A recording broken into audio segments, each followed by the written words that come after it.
ആരാ? ശ്രീ മേജർ രവിയോട് രണ്ട് കാര്യങ്ങൾ പറയട്ടെ. അദ്ദേഹം ഞാൻ വികാരം കൊണ്ടു എന്ന് ഒരു പരാതിയായിട്ടോ പരിഹാസമായിട്ടോ പറഞ്ഞു.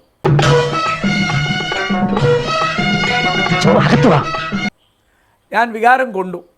ഇന്ത്യ മറ്റ് രാഷ്ട്രങ്ങളുടെ മുമ്പിൽ നാണം കെടുന്നതിനെപ്പറ്റി ഒരു ഇന്ത്യക്കാരൻ എന്നുള്ള നിലയ്ക്ക് എനിക്കൊരു വികാരമുണ്ട്. എൻ്റെ പൊന്നി ചേട്ടാ, എൻ്റെ കാര്യം വലിയ കഷ്ടമാണ്. പിന്നെ ഞാൻ നീണ്ട 34 കൊല്ലം അധ്യാപകനായിരുന്നു.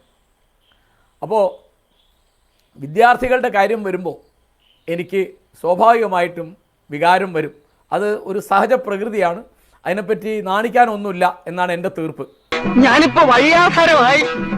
പിന്നെ അദ്ദേഹം പറഞ്ഞതായിട്ട് ഇപ്പോൾ അദ്ദേഹം ആവർത്തിച്ചതായിട്ടും കണ്ടൊരു കാര്യം, ശ്രീ മോഹൻലാലിൻ്റെ മകള് വിസ്മയയ്ക്ക് രാഷ്ട്രീയം അറിഞ്ഞുകൂടാന്നാ.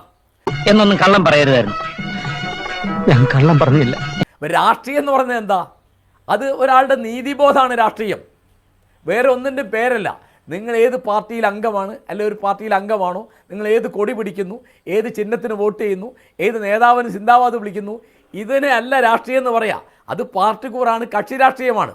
സംഗതി കഴിഞ്ഞോ? ആ തേങ്ങയുടെയും കള്ളക്കളവന്റെ ഇടിയും തൊഴിയും കൊണ്ട് ഞാൻ ഇവിടെ കിടന്ന് ചത്തുപോകും. അതുകൊണ്ട് അച്ഛൻ ചത്തു എന്നും പറഞ്ഞ് കുറച്ച് കാശും വാങ്ങി ഞാനിങ്ങ് ഇറങ്ങി. നേരെ മറിച്ച് ഒരു പെൺകുട്ടിക്ക് തല്ലുകൊണ്ടപ്പോൾ അതിനെതിരായിട്ട് വിസ്മയ പ്രക്ഷുബ്ധയായി എന്ന് വന്നാൽ ആ പ്രക്ഷോഭത്തിനെയാണ്, ആ നീതിബോധത്തിനാണ് രാഷ്ട്രീയം എന്ന് പറയാം. ചേട്ടൻ ഒരുത്തനാണ് കാരണക്കാരൻ. നിന്റെ മുതലാളി ഇപ്പൊ പോകുന്ന ലക്ഷണമൊന്നും ഇല്ലല്ലോ. നീ അല്ലേ പറഞ്ഞ ഒരാഴ്ച കാണുള്ളൂ. എനിക്കറിയാം ആ കള്ളക്കളവന് ഇങ്ങനൊരു ബുദ്ധി തോന്നുന്നു. അത് വേറൊരു സാധനമല്ല. സത്യത്തിന് വേണ്ടി, നീതിക്ക് വേണ്ടി, അന്യായത്തിനെതിരായിട്ട്, അക്രമത്തിനെതിരായിട്ട് നമ്മൾ നിലപാടെടുക്കുന്നു. അതിനുവേണ്ടി നമ്മൾ സംസാരിക്കുന്നു, അല്ലെങ്കിൽ ജാഥ വിളിക്കുന്നു, അല്ലെങ്കിൽ ജാഥ വിളിക്കുന്നതല്ല എഴുതുന്നു, അല്ലെങ്കിൽ അതിനുവേണ്ടി ജീവിക്കുന്നു.